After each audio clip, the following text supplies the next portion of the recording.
Stanisci of NLL Lacrosse Talk. Thank you for joining us. Welcome to the Spanglish World Network on Zingo TV channel 250. Please remember to download the Zingo TV app at the respective app stores for iOS and Android devices. While you download, make sure you rate and leave a comment. Both apps are absolutely free. Zingo TV is available on Google Chromecast, Amazon Fire, Fire TV sticks, Roku sticks, and also on all smart TVs 2016 forward. Now on NLL Lacrosse Talk, our co-host Gary Groob and our very special guest Reilly O'Connor, a forward with the Albany Firewolves of the National Lacrosse League. Welcome to the program, Reilly. Awesome. Thank you guys for having me. I'm excited to be here.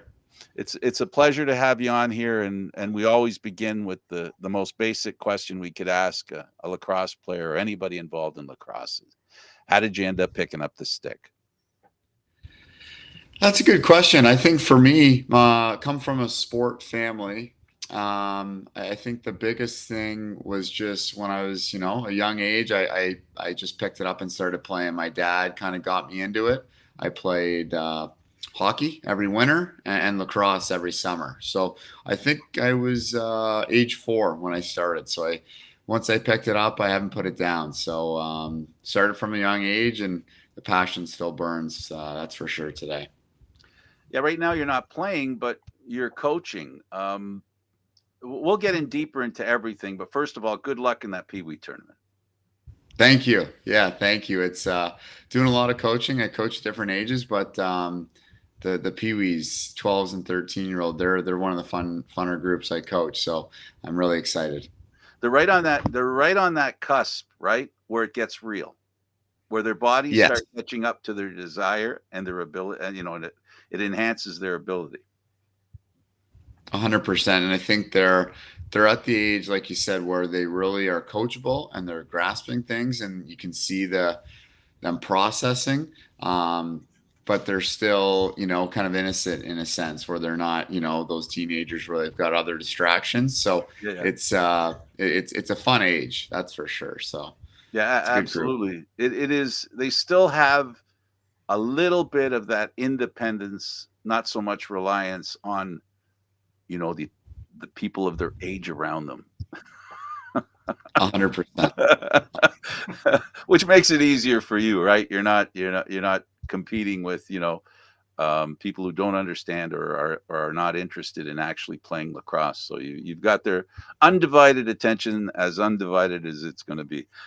Gary, it's fun having a player of the National Lacrosse League on. I'm sure you have a million questions you want to ask.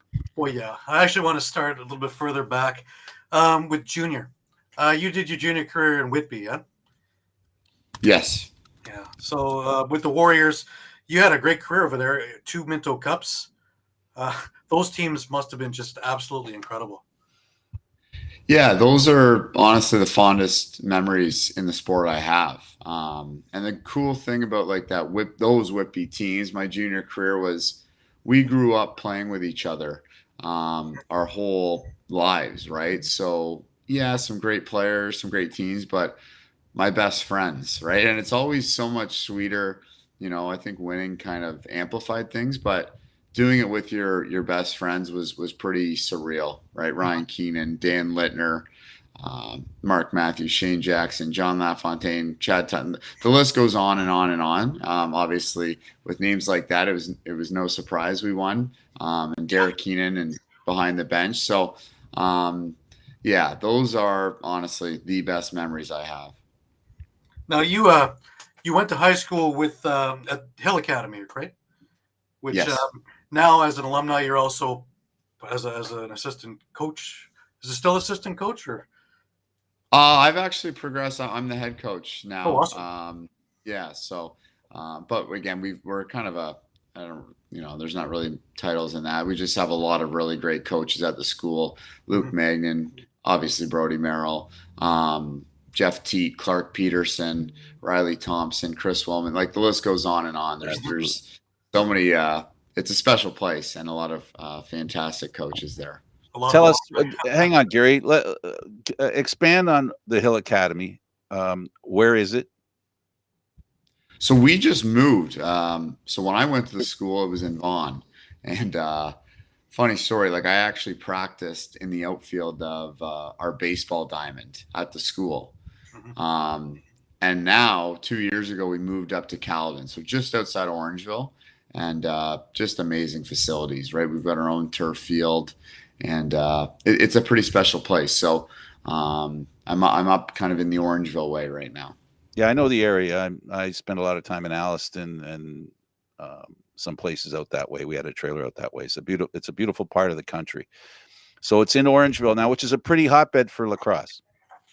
Yes. Yeah. And it's funny, like I'm coaching the junior A team in Toronto on the beaches. And we've got so many talented kids at the school. And a lot of them are from Orangeville. So now I coach them during the year.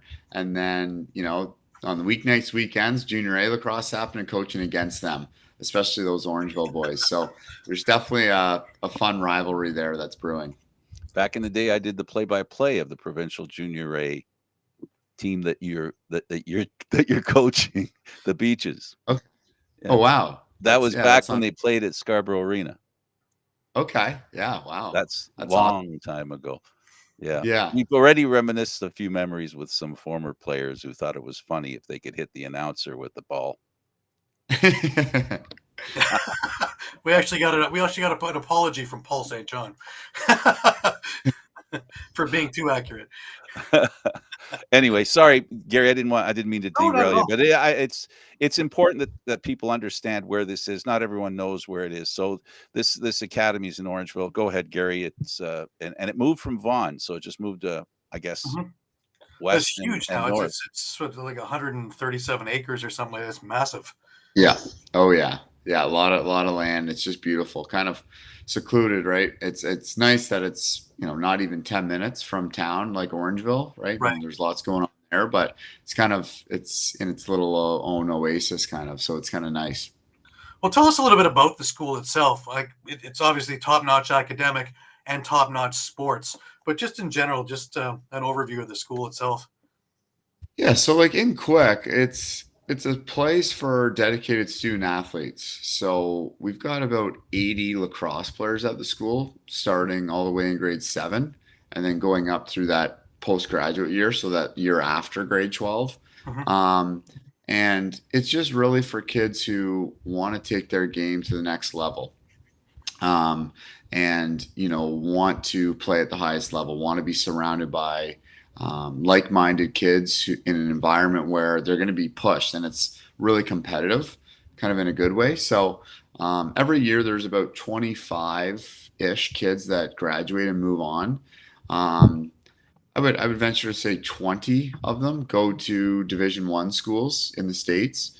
One or two go to a Division 2 or Division 3 school, which are some great options, and then one or two stay local in Canada, which obviously we all know there's some amazing institutions in Canada. So Mhm. it's pretty neat to see, their accomplishments and kind of where they go off to. And the biggest thing is just we want to make sure that they're prepared when they get to hopefully the school of their dreams. So Mhm. the school is just all built off the people, right? From the students to the coaches to the principal, like all of that stuff. It's a pretty unique and special place. You went to a little university in the U.S.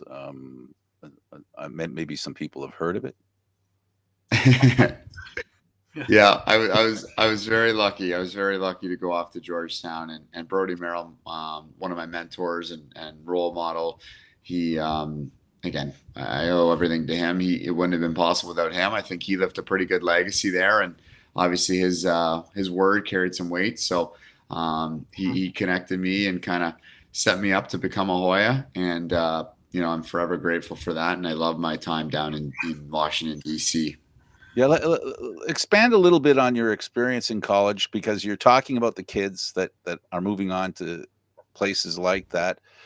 How does it relate for you, and advice for the for the young players that have the opportunity to go to university?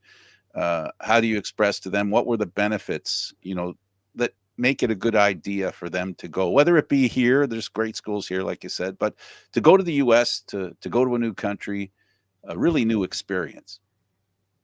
Yeah, and Like, truth be told, the reason I love it is just because I kind of see myself a lot in these, younger kids. And it's pretty neat to see how committed they are and how much they just love the game, right? So I've got nothing but, like, lacrosse has given me so much, right? The memories that I've created, the relationships I've made, just cool experiences. And, I think it's important just to, share my knowledge and give that back to them. And I had such a great experience. So for me, I highly, highly recommend it. And then, just do whatever I can to assist. You're usually like, they're the ones that are driving the process and they're the ones that really want it. So, myself and some of our other coaches and staff members are just there to, guide, support, help them navigate through it all because it is a lot, right? It is a big decision. There is a lot of factors. And yeah, I think that's really, at least I look at my role in this process. Thanks to football and basketball at Georgetown, they have the finances to create a great atmosphere for lacrosse as well, making lacrosse a really good experience at the university level, right? 100%, 100%. And, I'm lucky for the opportunity that I had, that's for sure. And then that's another cool, neat thing, right? Like, Georgetown basketball is pretty, well known, and it, like, went to a handful of games every year, right? And that was pretty cool, just for school spirit. And I love basketball too, right? Right. And another, maybe, funny side story. I was actually, part of the chain gang for the football team. So, like, I got paid. They gave me a couple. At halftime, they'd feed us a bunch of pizzas, and but it was really fun. So there was four of us every. They played Saturday mornings. We'd work the chains, and which is funny. That's And awesome.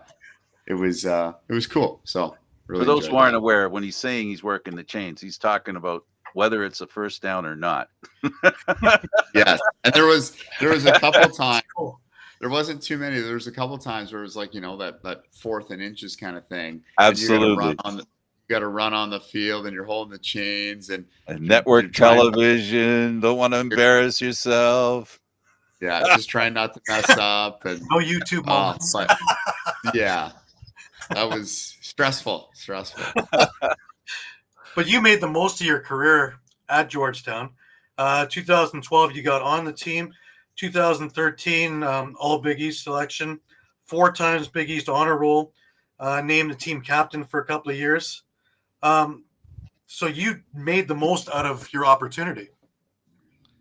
Yeah, I mean, I think I was lucky, right? I think I was really lucky. Georgetown's a great program, and it's on the rise to this day, right? And I think I was lucky to have great teammates, coaches who believed in me, really believed in me, gave me the opportunity to play and the ball in my stick, right? And things like that. But then, teammates that kind of made me look good, I think. So, yeah, it's a great program, right? Structure. And then, like always, right? It's your teammates who make it happen. So, I absolutely love my time there.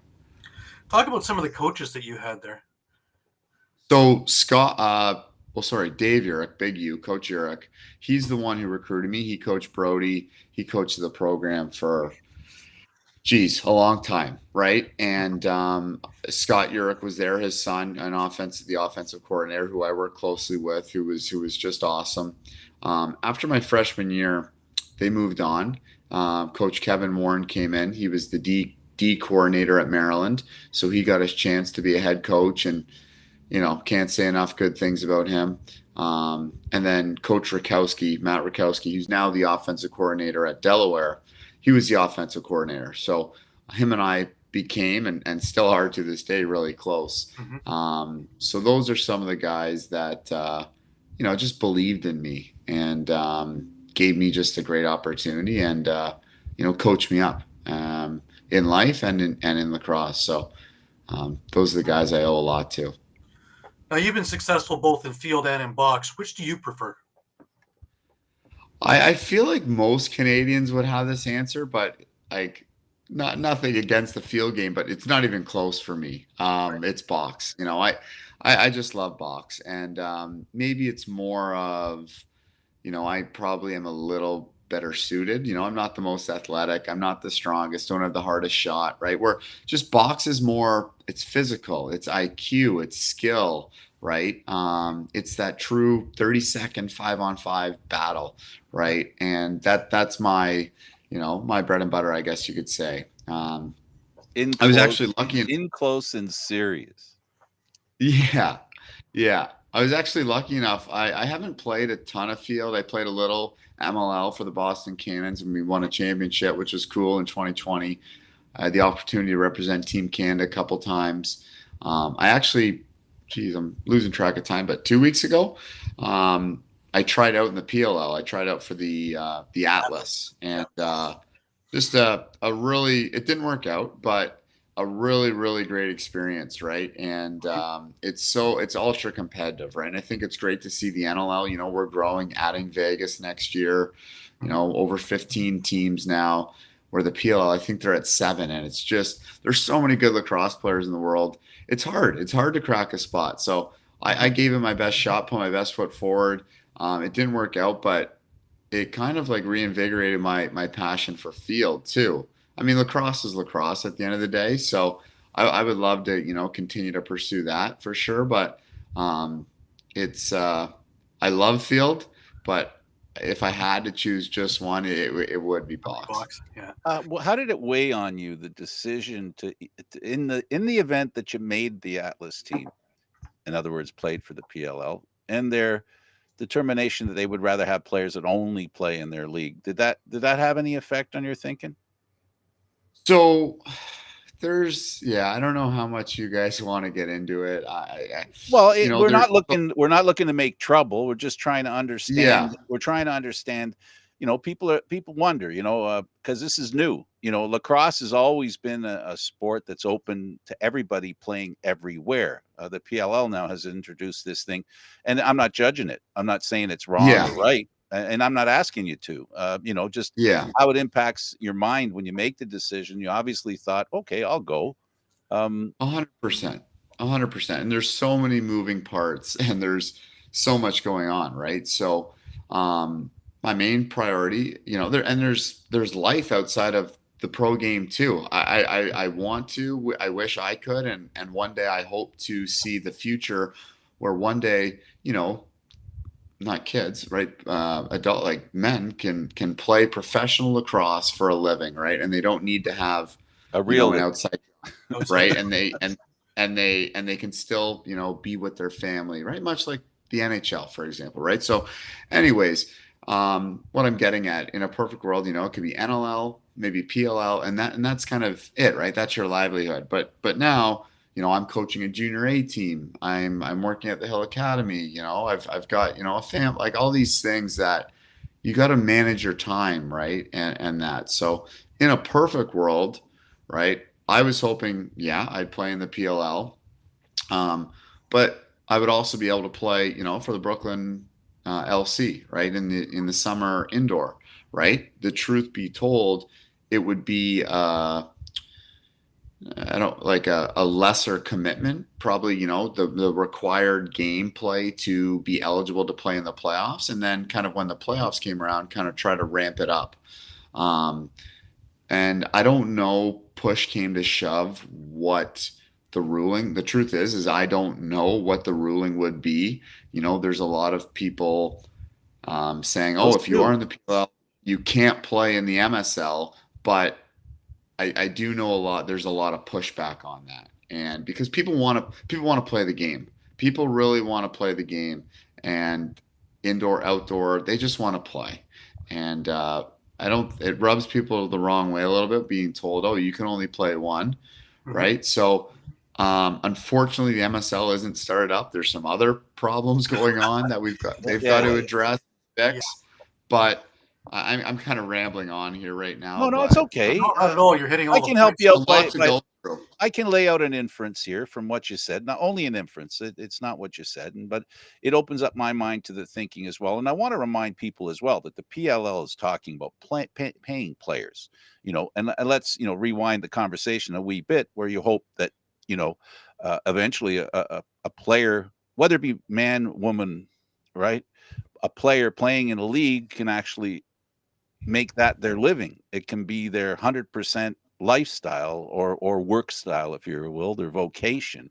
So what the Yep. PLL is doing is offering something financially that isn't out there that deeply, right? So they have to be commended for that as well. And this is part of the change. You were talking about everything being fluid.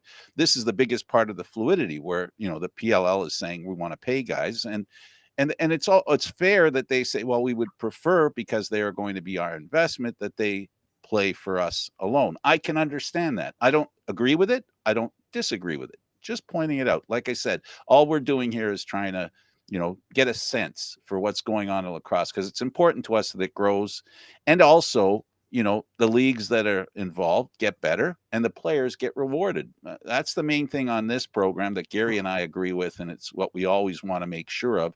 If there's something going on that rewards players, we want people to know about it. Absolutely. And if there's any questions, we'll try and answer them and try to give people like yourself an opportunity to voice your opinion as best you can under the circumstances, with your knowledge base and what's going on.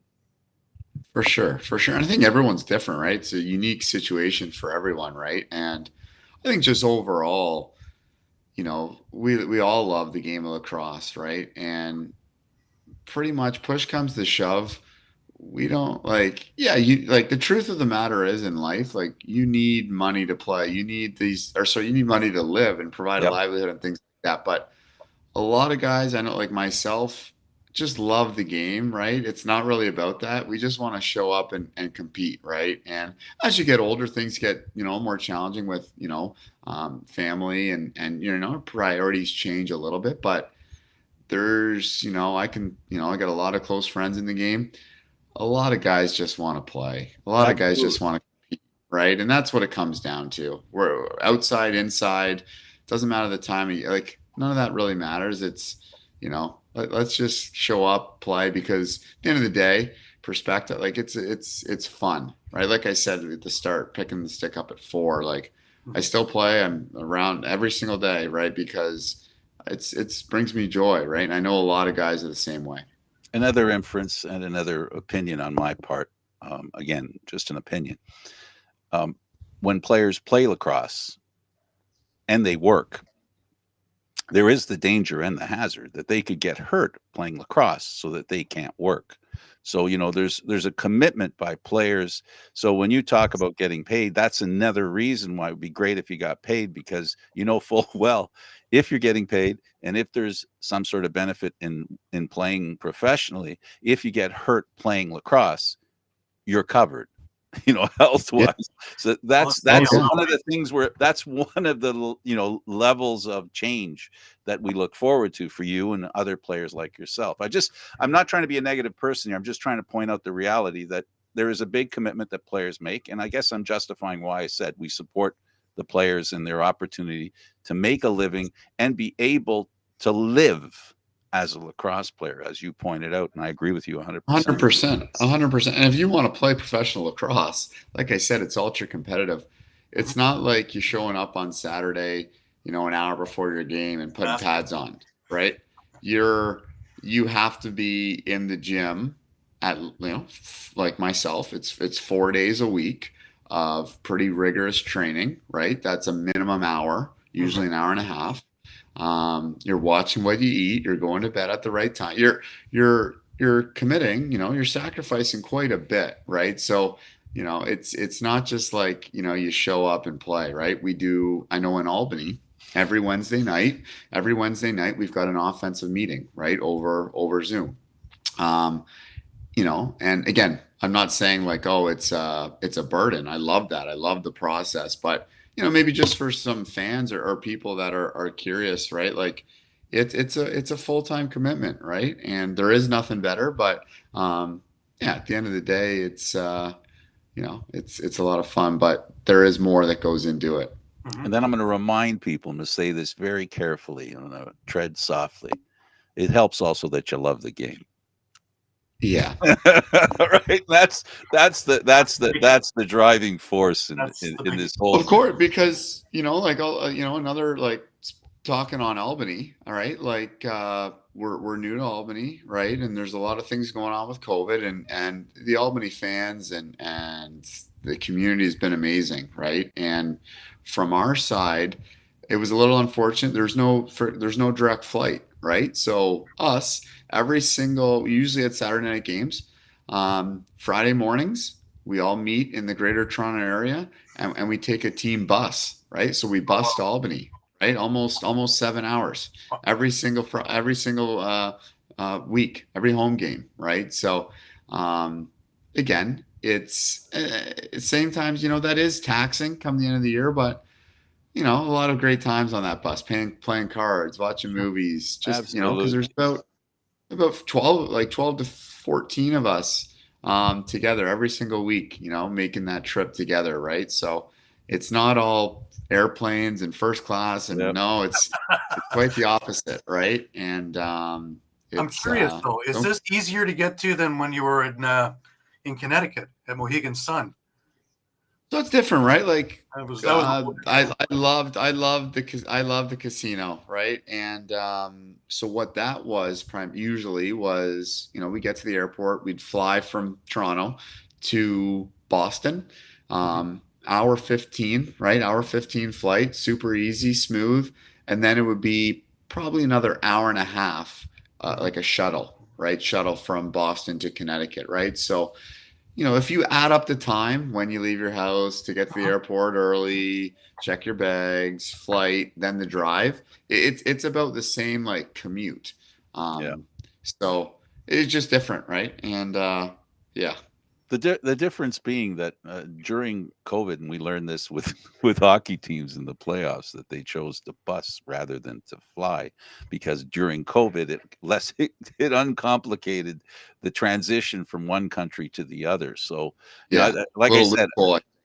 I like to tell stories from every side. I don't take a side. It's like, there's Yeah, good and bad and everything. And fortunately, if you really love the game, and if you really love the league, which the NLL is clearly a league that's well put together with great players. It's organized in a manner that it's trending on growth, which is great for the players and it's great for the league. It's great for lacrosse. And it's great for every kid that picks up the stick and gets to emulate such players as yourself. Now with the Firewolves, we actually had your owner on a couple of weeks ago. We had Oliver Marty on, and it was fun talking with him. That kind of energy has to just trickle right down into the team.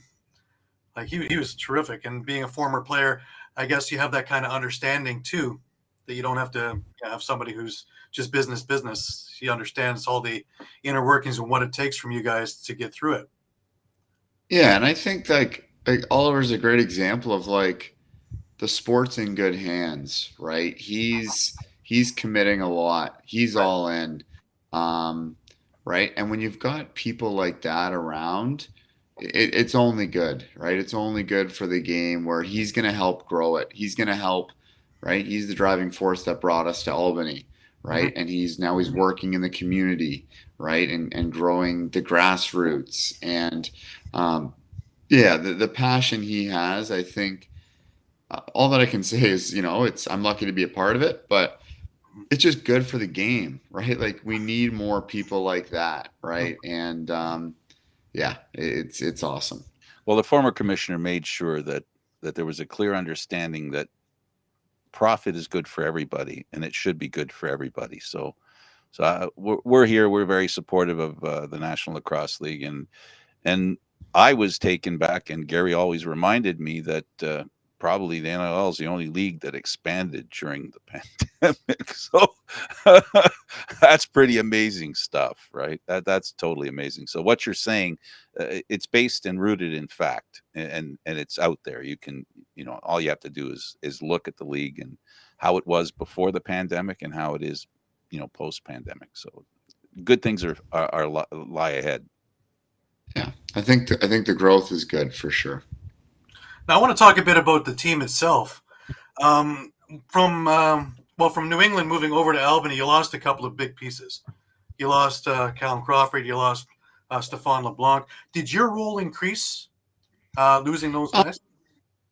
yeah, I think so, and I'm, I've I don't like to call myself old, but I've been a part of the team, the organization for a while now, and I think the biggest thing for me is, especially losing those guys, right? It's just like leadership, right? And being more of a veteran, calming presence. And I really tried to take that on. Um, and what that looked like for me was just like Brett Manny is our captain. And, I just can't say enough good things about Brett. He's one of, if not the best leader I've ever been around in sport, in life. Mhm. Right. So I'll be honest, like he's still kind of like mentoring me and I'm still learning from him, but just trying to support him in any way I can. Right. And make sure we're all on the same page and other guys are buying in and believing. And yeah, I think that was the biggest thing for me. It was just more of a key kind of leadership role and just supporting the coaching staff and also Brett Manning. Right. Now, the team itself, it was on the verge of doing something really, really great. A little inconsistent to start with, but coming down the stretch, I really thought you had a chance to to beat Buffalo in the playoffs. But you Yeah, got Joe Reseteras, Colton Watkinson, Andrew Q, Jacob, yourself, Tanner Thompson, who I watched in junior also. Um, Really, really poised to do something good in the future. And of course, with Doug Jamieson in net, a much sleeker Doug Jamieson in net, but the lacrosse IQ behind him is huge. yeah. So like I'm a firm believer in goaltending, right? And if you've got a goalie, it's not to say that the rest of the guys don't matter, but if you've got someone like Doug Jamieson, you've got a chance to win every single night. You've got a chance to win a championship, right? And I think everyone, it's pretty clear Buffalo's a pretty great team, right? They're one win away from the whole thing here, but Yeah. we were 2-2 at halftime, right? And Mhm. right there, right? And I think the score was closer than it looked because they got a couple empty netters late, but we Yeah. were right in that game. And Doug Jamieson is, in my mind, one of the most valuable players in the NLL, and we're just lucky to have him because he's a competitor and he's a winner. He's won at every level he's played at, and he kind of put us on his back and carried us, right? Um, and then you mentioned him too, right? Joe Reseteras, Mhm. right? An MVP candidate, right? Yep. Over 100 points, leading the league in goals. Pretty special year from Joe. But I think what stands out to me about him, yeah, he's ultra talented, but just one of the best teammates I've ever had. Mhm. And love playing with him, right? Unselfish, Right. um, and just a great, great human being. So it was a fun year. It was a really fun year. It also gave a chance for Andrew Q to spread his wings because he started a couple of years back, and then of course COVID stopped all that. But I had another one I had watched from junior, and he was spectacular.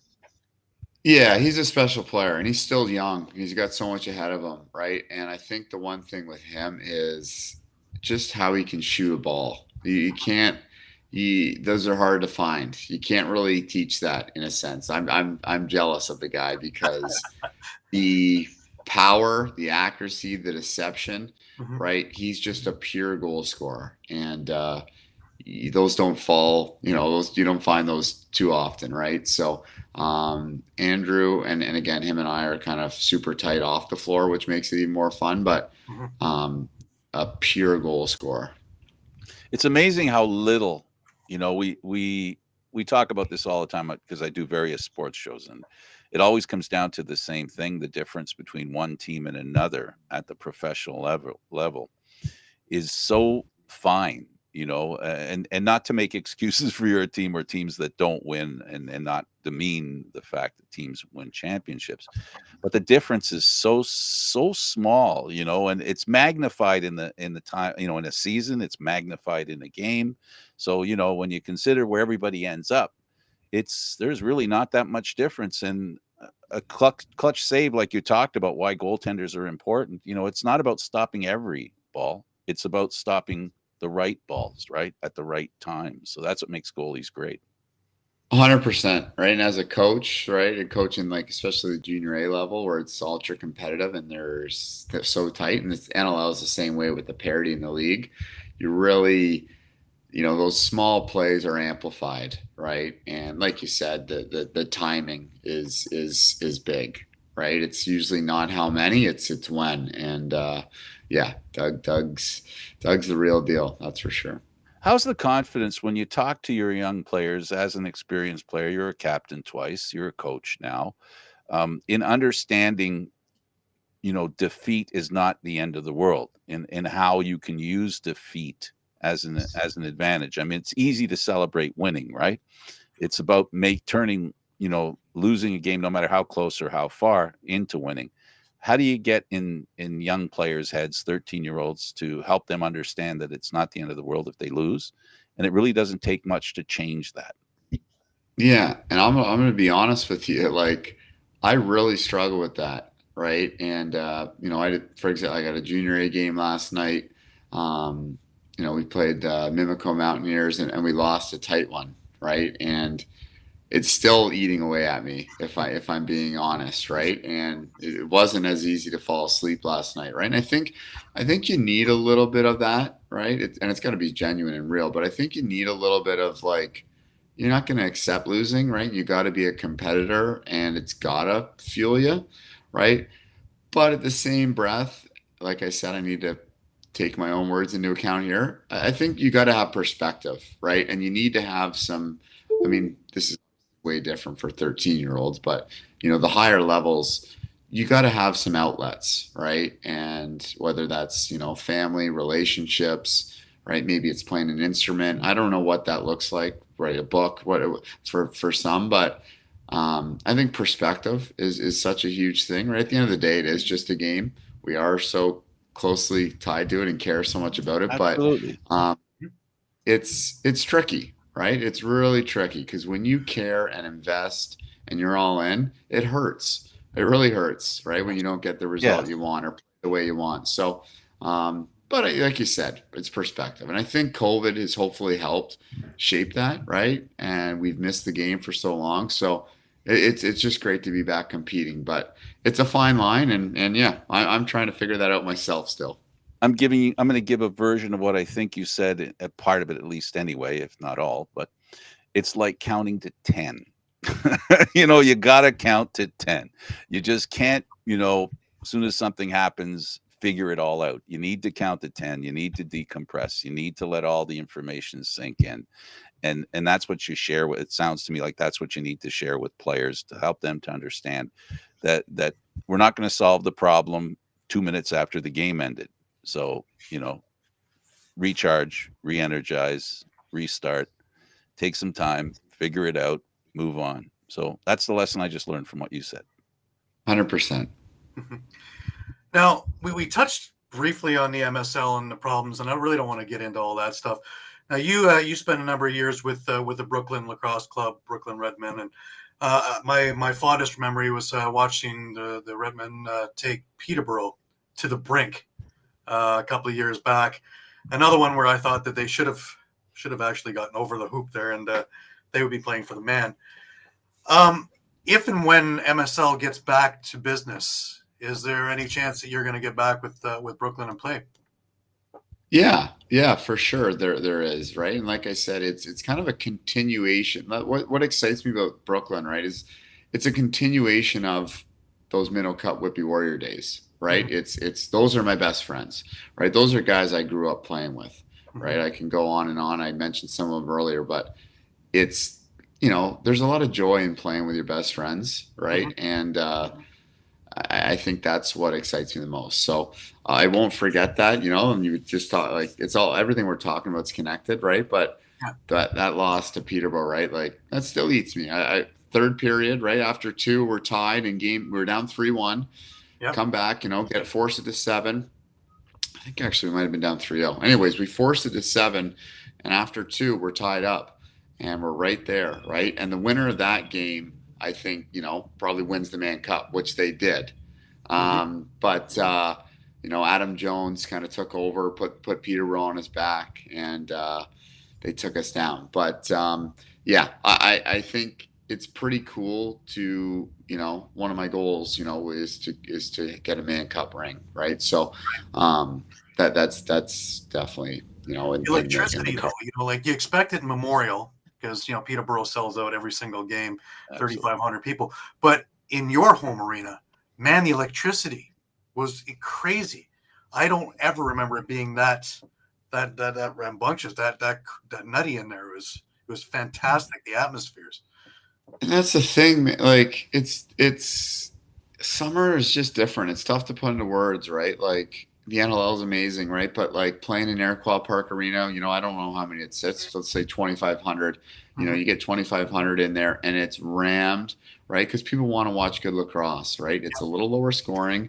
It's crazy physical, right? But that's old school lacrosse, and it's tough to describe, like it's tough to describe what, we talked about it like at the start, what a Man Cup means, what a Minto Cup means. These things are so hard to win, right? And it's so taxing, it's so draining, but just what it means if you can capture it, right? Those are the relationships, the memories, the experiences that you will never ever forget, right? And it's pretty neat. Even as fans, you can always remember. I remember exactly where I was sitting. Those were great times, and all the different things that were going on in those games. Because you're saying excellent lacrosse. It's one thing. We're watching the Bandits and Mammoth play right now. These games were equally, if not even more so, as on par with each other, because the physicality of the summer ball is so much more than the NLL. It's wild to watch.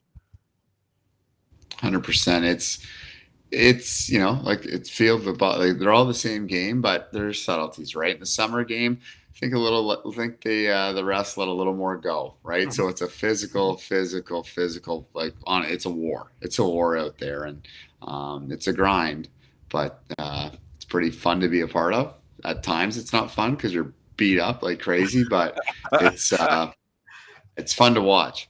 I think it's a Canadian thing. Yes. I think. I'm not sure. I don't think there's too many Americans that are itching to get down and get the crap beaten out of them all summer. Well, we're emphasizing the reason why you like box better than field, because there's a lot more room to let's say share the field in field lacrosse than there is in the box. Yeah. There's less sharing in box lacrosse.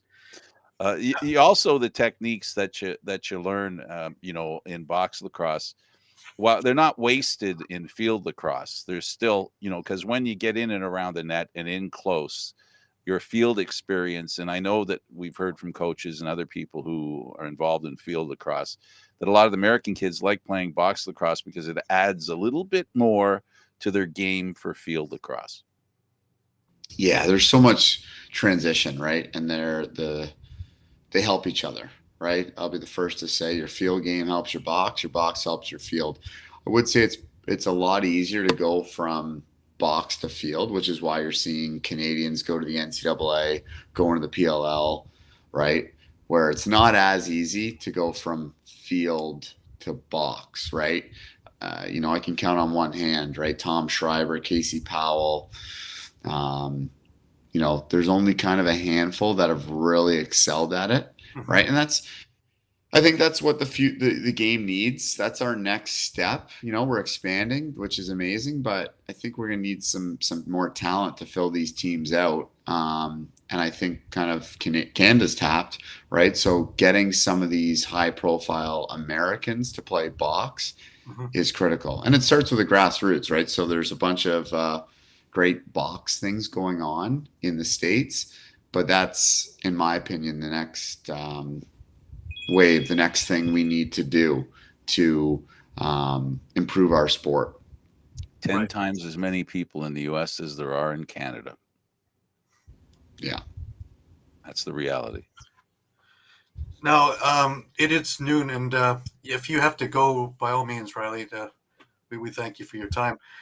If you want to hold on, we have more questions. Well, officially, we've got less than 11 minutes, less than 10 minutes left to do the full 55. So if you're willing to go the next 10 minutes, we'll go. If not, it's been a pleasure. Yes. If I've got to take off, I've got to get to, I'm going to Guelph I'm a little behind, but I got to coach the U13 guys. But I really appreciate chatting with you guys, and I love talking lacrosse, right? Especially with guys like yourself who are knowledgeable but also passionate, and you guys do a lot for the game. So it's always a pleasure to come on. So just want to say thank you guys, and I look forward to staying in touch. Thank you so much. And again, good luck. Good luck in Guelph today. And we'll be looking Awesome. for you. Awesome. Okay. Take care, guys. Take care. All right. Thank you, Reilly. That's Reilly O'Connor, forward with the Albany Firewolves. And he also is a coach of a junior A team that's in a tournament right now, and they're hoping to win. And he needs to go because he needs, as we just finished discussing, every little bit helps. Take care.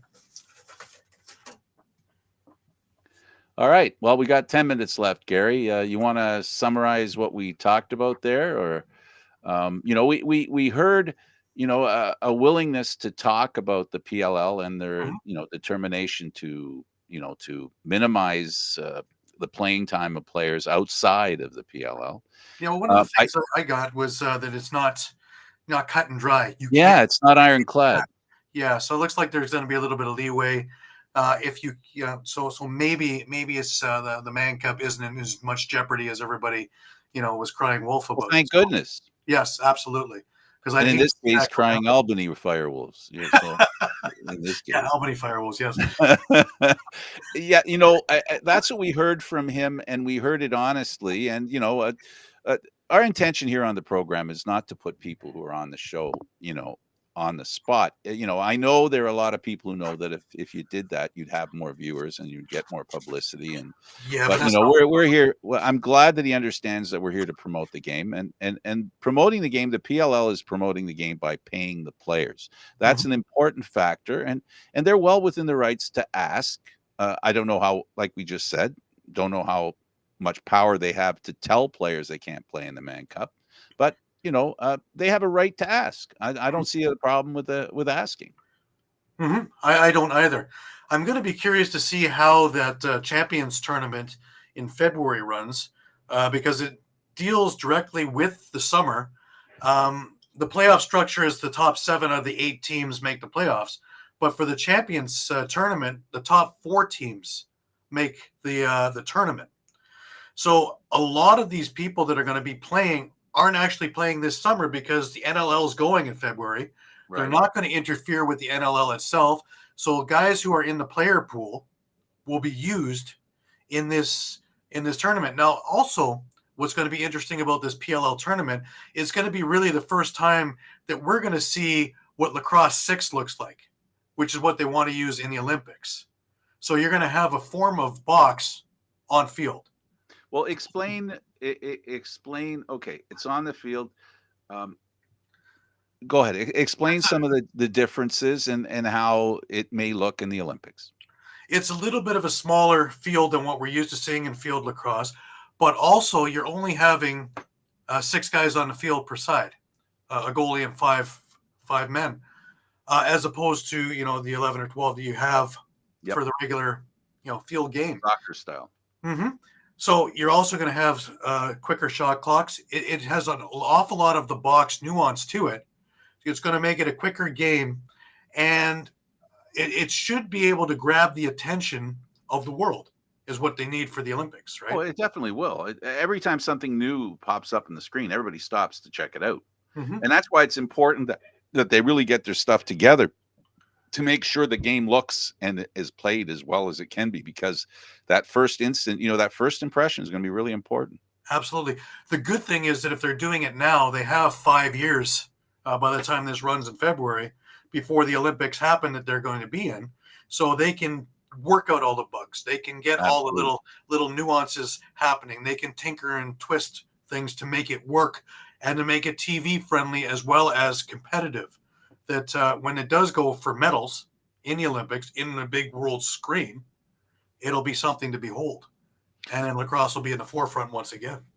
Yeah, no, I think it'll be a success. There's no doubt in my mind that it'll be a success. That, we've seen new sports that we, for the longest time, tennis, curling, volleyball, lots of sports that weren't considered Olympic sports are solid Olympic sports now. Hell, short You know? track speed skating. When Yeah, did we see that until exactly. Normandy? Exactly. And what makes it so great is the competition, and it makes good TV. And you raise a very important issue, and that is that what it looks like on television is, as much as people are in the stands, and I always say with the Olympics, the people who are in the stands are the captive audience. What you're looking for is the audience that's not captive to be a Absolutely. part of it, right? And that's what we talk about on the show all the time, bringing it to new people. And the Olympics is a fantastic, glorious opportunity Oh to yeah. expand the game beyond the limits that I think even people are hoping it grows to here in North America. But putting it in the hands of the Rabels and Mick Davis, I think it's in good hands to have these And experiments. being in LA too helps, right? Mhm. Because they're Yeah, right well, there. definitely That's for where the me. Olympics are gonna be. Yeah. They'll have a real grasp of what the fields are gonna look like. They'll have a real grasp of what, in contact with the people that do the television, because, Mhm. LA is pretty, I guess they know a little bit about network television, world television, a little bit. So, Yes, they're good in production. they've had a little bit of experience out there. They Mhm. have a place called Hollywood, for whatever that means, but, Mhm. and that's another important factor, right? Because under that umbrella of Hollywood, you know, uh, in the background, where stardom is a big thing, we've got guys like Gretzky who are with the NLL now, who are Mhm. involved with it. We have lots of players that, the Tavares factor, all these different players who have a bit of an international name, and who's not going to want to go, Gary, to LA, right? You know what I mean? So the people that are available to go, who Mhm. are requested to go, it's going to be hard for them to say no, because even important people love to rub elbows with important people. So Absolutely. the profile level the Olympics is going to bring, and I'm adding the fact that it's in LA, is very important and beneficial for lacrosse. Well, we've been talking about, the ground floor thing with TSN and ESPN, both PLL and NLL, but this is on steroid. Now you're talking about the world stage on every network, everywhere, in every part of the world, and lacrosse is going to be front and center on this. Yeah, So and yes, every you want to have. every la every lacrosse league is gonna benefit from it. Mhm. Every lacrosse league. I don't know whether any area of lacrosse will benefit more than any other. I don't know, but I do know that to some extent, every level of lacrosse is going to be enhanced by this, because there's going to be young children watching the Olympics and seeing that game, and hearing it's available, and maybe I want to give it a shot. I hearken back to a kid like Austin Matthews, who's was in Arizona and played hockey. Arizona's not the hotbed of hockey, pun intended. In many ways. So, this is what it's all about: is expanding the game in the deepest corners of the world, and even of North America, where it doesn't have any kind of footprint, where that footprint can begin. That Mhm. first toe, it Yeah. can happen. And I see it happening. I do too, and it's funny. Just the NCAA championships were just the past Memorial weekend, and the numbers were spectacular. Now, a lot of it obviously has to do with all of this TV things that we've been talking about. Obviously, it's come to the forefront, but not so much. Even the men has always been popular, but even the women, to watch North Carolina beat Boston College, it was a spectacular game, and it was in front of a huge audience, both in the stands and on screen. So obviously the message is getting out. Now to build this over the next couple of years, tinker and toy with it, get all, like you're talking about, having Hollywood involved with it, get all the angles right, get all the other things, have 5 years to get all these things worked out correctly, so that when, it's game day, it's the Olympics. Now we have our best foot forward with all the right people in the right places, the right producers, the right players, and away we go.